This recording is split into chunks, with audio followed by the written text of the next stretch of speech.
Hi, and welcome back to part 3 of What Will I Make with the Indigo Layer Cake from Wilmington Prints.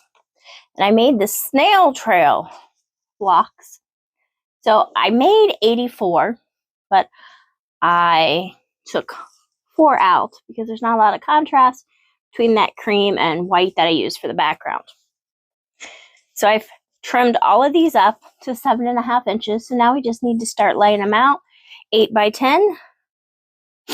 So the first row, I'm just going to lay this here. And then the next one, I'm just going to turn. So my prints are touching. Then I've got a white. So then I'll lay a white. So I'm just going to alternate these back and forth for row 1. So now I got a print touching and a white and so on. So I'm going to lay all these out, put them together, and then take them and sew in a web piecing, which just means I'll sew all the way down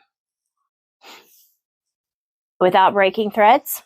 So when you pull it off, it looks like a web. And then after I do that, I'll come back and I will sew all of the horizontal seams. And then I'll be back when it's time to add the borders.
So I have the center of this quilt top all done. It's all pieced together, all sewn.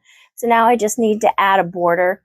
Now I did change my mind on what I was going to do. When I had originally talked about this, I was going to use this white as a small inner border and then use this navy as a larger outer border. However, I decided to change my mind.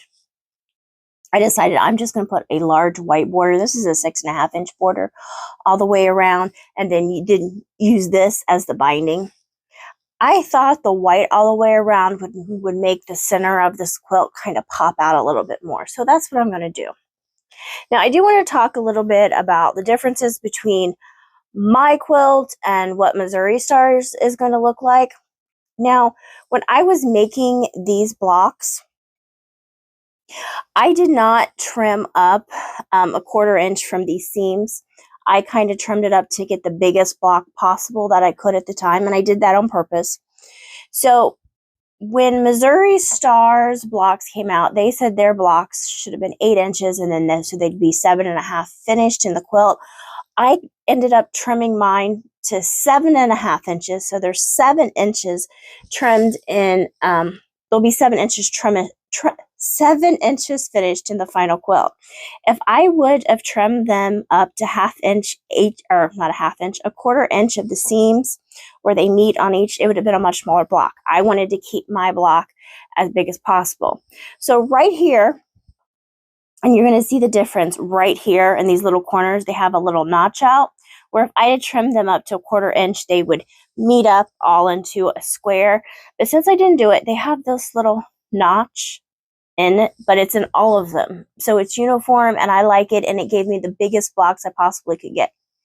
So once this is all done, we'll hang it up, take a look at it, and you can decide whether you like it like this with getting the bigger blocks, or do you think it would have been better if I trimmed that to a 1/4 inch?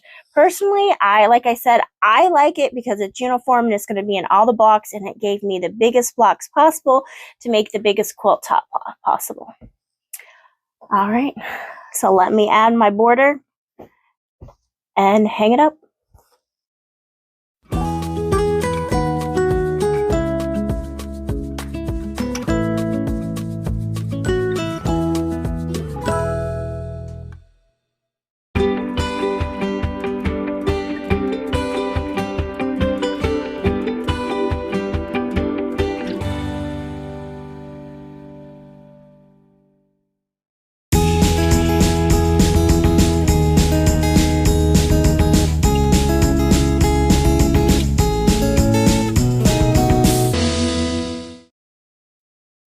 And I'm all done.